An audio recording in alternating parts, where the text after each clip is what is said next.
Eits, tunggu dulu. Sebelum nonton video lengkapnya, jangan lupa untuk subscribe ya dan klik link di bawah ini. Jangan lupa juga untuk klik tombol loncengnya.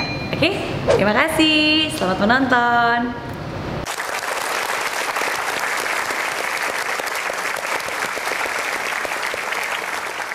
Ya pemirsa, Anda masih bersama kami di I'm Possible, dari Impossible jadi I'm Possible. Baik, kita tadi sudah mendengarkan kisah dari Pak Iwan yang sangat luar biasa dan akhirnya Bapak bisa mendapatkan satu keajaiban dan akhirnya menemukan jalan, bisa melunasi hutang dan akhirnya terbebas dari hutang. Nah, sampai titik ini Pak, mohon maaf Pak, ini kan tadinya Bapak kemarin, ya maksudnya yang lalu ini sudah lunas hutangnya. Iya. Apakah sekarang Bapak masih punya pinjaman ke manapun, apakah kredit card, ke teman atau bagaimanapun secara keuangan? Baik, mulai tahun 2006 saya sudah tidak mempunyai kartu kredit sama sekali. Oh. Sampai hari ini. Nggak punya kartu kredit? Sama sekali, saya tidak punya kartu kredit sama sekali. Boleh tahu Pak alasannya apa Pak? Karena kalau bicara hutang itu kan mungkin mindset ya, masalah mindset. Gitu. Apakah dulu Bapak mindsetnya untuk menyelesaikan satu masalah itu dengan hutang dan lain sebagainya. Nah sekarang Bapak berubah mindset. Dan kartu kredit kan sebenarnya juga berguna, tapi itu nggak hutang kalau dilunasi sebelum tagihan. Betul. Jadi gini, kalau kita ngomongin soal perencanaan keuangan, ini yang harus teman-teman pahami adalah tiap orang itu punya model perencanaan keuangan yang berbeda-beda. Masing-masing orang itu punya kekuatan dan kelemahannya. Saya perencana keuangan, saya tahu persis apa yang menjadi kekuatan saya dan saya tahu apa yang menjadi kekurangan saya. Salah satu kekurangan saya adalah saya tidak pandai mengelola uang tunai, termasuk juga kartu kredit. Karena saya sendiri paham, saya bukan orang yang terampil mengelola uang, saya putuskan 2006, mulai 2006, pertama saya belajar untuk tidak kredit. Yang kedua, saya belajar untuk tidak mempunyai kartu kredit. Sampai kapan? Sampai hari ini. Sampai hari ini? Ya, ada pinjaman, tapi biasanya pinjaman yang saya lakukan adalah pinjaman jangka pendek. Yang berhubungan dengan bisnis saya. Jadi kalau bisa bisnis itu pasti akan punya kemampuan untuk nah Pak, bisnis. Akhirnya Bapak masuk ke dalam titik untuk mencoba membantu orang-orang yang mungkin bermasalah dengan hutang. Betul. Dan itu tanpa bayaran sedikit pun ya Pak ya?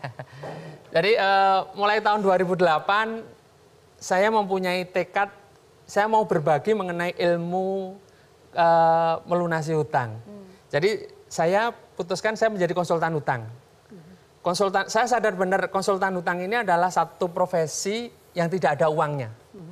Jadi orang-orang yang datang ke saya untuk konseling memang tidak dipungut biaya, tapi ada syaratnya. Apa itu Pak? Apa syaratnya? Syaratnya, pertama mau berproses. Mau berproses ini artinya orang yang datang ke saya ini sadar benar bahwa ini nanti akan ada tahapan yang harus dilalui. Nah, berikutnya saya tidak melayani konsultasi online pada saat baru pertama kali. Ya. Jadi harus bertatapan langsung. Ya, harus bertatapan langsung. Ini artinya ada proses untuk bertemu dengan saya. Nah, kadang-kadang orang yang pengen konseling itu selalu nanya, Pak, nanti biayanya berapa? Nah, ongkosnya berapa? Nah, saya jawab, Bapak punya uang? Ya enggak Pak, loh. Lah kalau enggak terus kenapa nanya? Karena pada umumnya kan konsultasi itu biaya. Jadi selalu mereka tanya, bayarnya berapa? Kalau mau ketemu saya, Pak, biasanya kalau konseling satu jamnya itu antara 2 sampai 3 juta. Per jam ya? Per jam. Betul. Tapi kalau Bapak mau gratis, ada syaratnya, Miss. Apa itu? Syaratnya adalah mereka kalau sudah berkeluarga harus datang bersama pasangan sahnya. Istri atau suami ya Pak ya? Ya sah ya, pokoknya yang sah ya. Pokoknya bukan yang gelap ya Pak. Jadi asal mereka datang, biasanya pada saat mereka ngisi form kan kita sudah tahu putranya usia berapa. Kalau putranya sudah 16 tahun, 17 tahun, saya minta untuk datang. Sekalian aja datang, kita ngobrol, baru nanti pertemuan kedua, ketiga dan berikutnya bisa telepon, bisa WA, ya, atau bisa email, macam-macam. Tapi untuk pertemuan yang pertama, tetap harus datang bersama keluarganya. Sudah banyak Pak yang dibantu oleh Bapak? Banyak Mas. Ada berapa banyak kira-kira? Ini mulai tahun 2008 ya, saya itu konseling setiap Sabtu sama Minggu. Oke. Dan setiap konseling biasanya butuh waktu 2-3 jam. Sehari saya hanya memberikan konseling paling banyak 4 klien. Setelah itu saya nggak mampu. Oke. Capeknya luar biasa Mbak, kalau konseling utang itu. Iya betul. Karena mendengarkan problem mereka juga, Iya. memikirkan solusinya Ya, juga. tidak hanya itu aja. Jadi pada saat orang bermasalah dengan utang, biasanya energinya sangat rendah. Betul. Betul. Nah, saya harus energinya sangat tinggi, terus kemudian energi saya turunkan, energi yang punya utang itu saya setarakan, baru saya bisa melakukan intervensi. Ngasih inputan itu kalau energinya sama. Kalau enggak, biasanya ya masuk ke telinga kiri, keluar telinga kanan. Ya, jadi tidak ada hasilnya. Oke. Jadi mohon maaf Pak, ini setelah yang berkonsultasi dengan Bapak, apakah rata-rata berhasil atau gimana? Apa berhasil nambah hutang lagi? Oh, enggak. Jadi pertama, kalau mereka mengikuti apa yang menjadi kesepakatan kita dari awal, ya, mulai dari mau berproses, kemudian tahu akar masalahnya, mau siap melakukan implementasi, kemudian ada evaluasi. Alhamdulillah mereka selesai. Tapi ada juga yang orang sudah mengirimkan form, mengirimkan data hutang, kemudian tidak jadi datang karena saya memberikan syarat harus datang bersama pasangan. Ya, dan itu prosentasenya besar, Mas. Yang gugur karena Iya. harus datang sama pasangan tapi dia tidak mau datang dengan Dia pasangan. tidak mau, Ya. dan itu jumlahnya besar. Oke. Tapi Kak, yang saya mau pastikan satu, asal kita itu punya keinginan kuat untuk selesai, Iya. pasti Tuhan itu memberikan jalan. Pasti. Ya. Nah, tergantung kitanya aja gitu ya. Ya. Nah, keinginan kuatnya untuk selesai ini diwujudkan dalam berbagai macam hal. Mulai dari mau berproses, nggak ngeluh, tidak menyalahkan orang lain, ya. Bahwa ini tanggung jawabnya adalah tanggung jawab saya. Ya. Nah, ini yang menjadi salah satu kunci sukses bisa keluar dari masalah utang. Baik, dan kurang lebih apakah Bapak setuju dengan langkah-langkah yang memang dikatakan oleh Miss Mary? Jadi ada empat langkah yang sudah dikatakan, yaitu mengakui masalah, hitung, ikhlas, meminta bantuan. Janjinya 5, tapi satu belum. Satu lagi belum, terakhir ya saya selesaikan. Oke? Silakan, Miss Mary. Nah, jadi pertama salah satu contoh nyata dari Pak Iwan ini menunjukkan bahwa tidak ada hutang yang terlalu besar yang tidak bisa diselesaikan. Kenapa? Karena kita juga punya Tuhan yang besar yang akan membantu kita menolong dan membuka jalannya. Asalkan kita melakukan kewajiban kita dan tugas kita sebagai manusia. Oke? Nah, kalau semua itu sudah dilakukan, hal yang kelima. Hal yang kelima adalah ubah kebiasaan. Yang kelima apa? Ubah kebiasaan. Jadi semua ini hutang itu awalnya asal dari mana sih? Ya mungkin ada tindakan Anda yang salah, mungkin ada pola pikir Anda yang salah, mungkin ada kebiasaan-kebiasaan yang salah. Nah sekarang ketika Anda sudah mulai berhasil mencicil utang itu, mulai berhasil bebas dari hutang, ayo kita ubah kebiasaannya menjadi kebiasaan yang lebih baik lagi. Ingat jangan gaya-gayaan, nggak perlu jadi orang keren. Karena tahu nggak sih keren itu apa? Keren itu sebenarnya kere plus N. N-nya adalah ngutang. Ngapain keren tapi ngutang? Oke, nah jadi ingat satu quotes untuk Anda malam ini, quotes terakhir dari saya untuk Anda malam ini, kita lihat. Jangan malu terlihat sederhana, tapi malulah ketika kamu pura-pura kaya. Oke? Ingat, simple sebenarnya, formulanya simple. Gaya hidup itu harus selalu satu level di bawah kemampuan. Jadi kalau kemampuannya Anda segini, gaya hidupnya jangan segini. Ya kalau kemampuannya segini ya udah gaya hidup maksimal tuh satu level di bawah kemampuan. Kalau bisa bahkan di bawahnya lagi supaya nanti ada tabungan bisa mengupgrade masa depan.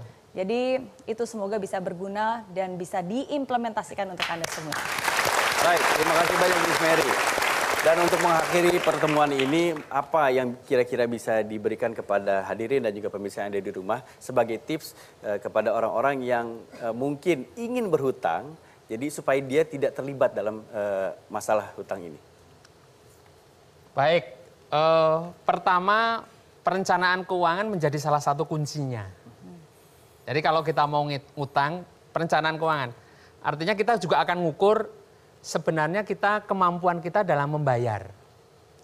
Dan yang penting teman-teman juga harus sudah membedakan mana yang kebutuhan dan mana yang keinginan. Itu Mas Budi, cukup. Baik, terima kasih banyak. Mudah-mudahan ini membuka mata kita semuanya ya, agar kita juga tidak terlibat dalam hutang ini demi lifestyle. Masa depan. Ya, dan yang pastinya masa depan yang harus dikejar. Nah, yang terakhir mungkin dari Miss Mary, pesan Mary Riana. Gara-gara hutang, hidup jadi tidak tenang. Muncul banyak tagihan karena gaya hidup yang dipaksakan. Nunggak sana-sini demi gengsi, lupa untuk setor, jadinya dikejar-kejar debt collector. Ingat, jika ingin hidup yang tenang, bebas dari segala beban, pandai-pandai atur prioritas, jangan sampai kelewat batas. Berhutang sebenarnya tidak salah, asalkan dipenuhi kewajibannya.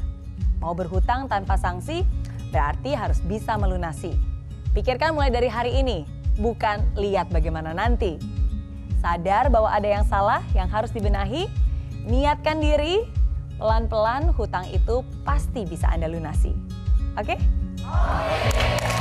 Baik, terima kasih banyak Miss Mary, terima kasih banyak Pak Iwan sudah membagi waktunya kepada kita di sini dan mudah-mudahan apa yang disampaikan ini juga bisa bermanfaat untuk kita semuanya. Dan akhir kata saya Irgi, selamat malam dan sampai jumpa. Kita ketemu lagi di I'm Possible. Dari Impossible jadi I'm Possible.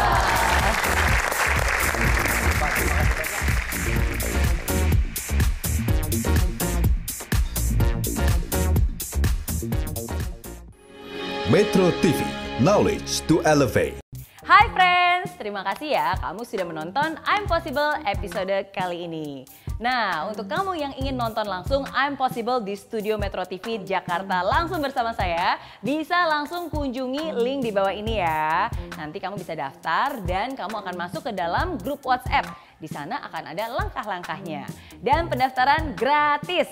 Jadi tunggu apa lagi? Daftarkan diri kamu sekarang juga, bawa teman yang banyak, dan sampai ketemu di studio Grand Metro TV. Oke? Di aplikasi Mary Riana tersedia lengkap video-video YouTube terbaru saya, artikel yang up to date, post inspirasi, koleksi merchandise, workshop dan seminar yang bisa kamu dapatkan free. Dan download sekarang juga gratis.